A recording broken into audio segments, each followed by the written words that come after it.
We're sitting in traffic, and we see the presidential convoy pass by, and Ethan, 7 years old, turns and asks me about the one car in the convoy that nobody wants to talk about.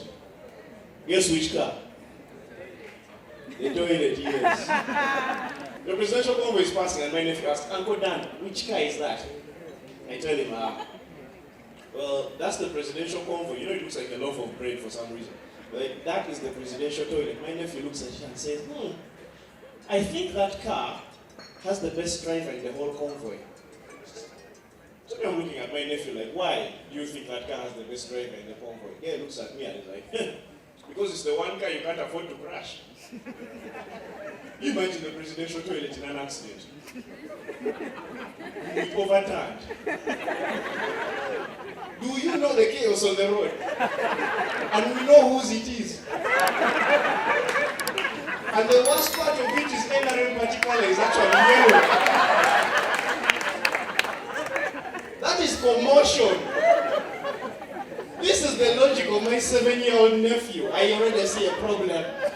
You guys realize the HIV result queue is the most disciplined line in Uganda. It is the one line Ugandans don't disrespect. Everyone in that line is polite. They are nice.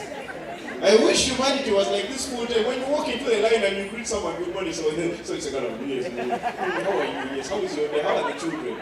It is fine. It's glad to have you here. Ugandans are polite in the HIV line. You find guys just moving one at a time. Nobody begging for fast. Let me pass. No. Taxi park guys are doing fast in the bank. We continue here.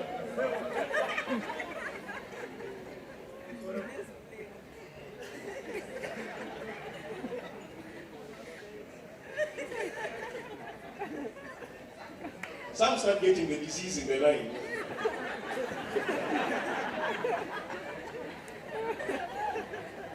We start preparing. Then in the unfortunate event that there's one guy who's positive, the guy gets his results and you see him squatting in the corner like, whoa, the whole line gets messed up. People start giving each other fast. You want to please, go. In this generation where everyone feels their job is important, you cannot call me a comedian. I am a humor specialist. Even taxi conductors, I'm not a taxi conductor. It's a public transport financial director. He handles the money. You have to make your job sound big, because even guys who are digging pit latrines don't want to be called diggers. They are called soil relocation agents.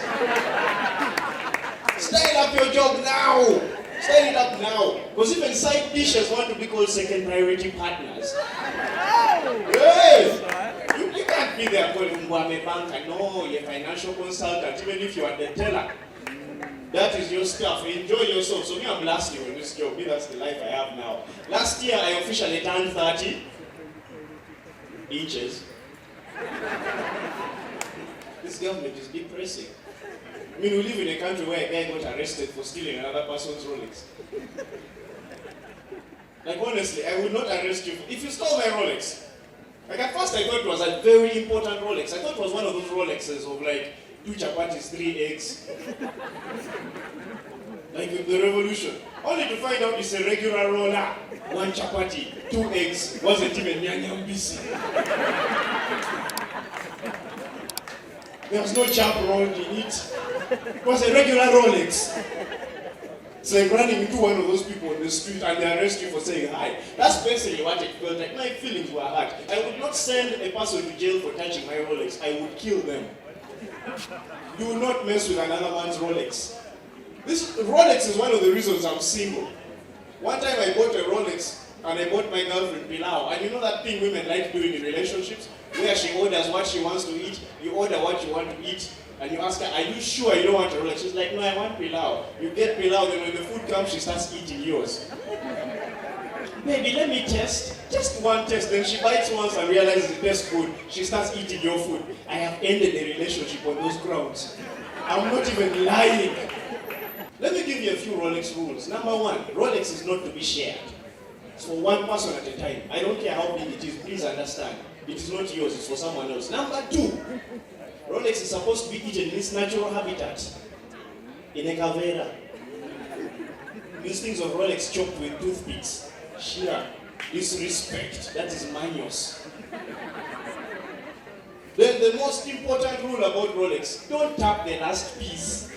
When you see someone eating the last piece of the Rolex, you leave him. Leave him alone. That is the most important part of the Rolex, because that's the part of the Rolex that has the revolutionary soup. You guys know the revolutionary soup. All my roller people saying what? Hey. You know the revolutionary soup. That's the soup that gathers at the bottom of the cavera and the roller. Mixed. The nyanyambisi, the cabbages, the onions, and the egg mixed together and give you some soup. That thing whereby you eat your Rolex and then at the end when you're done, you tie the paper and then you...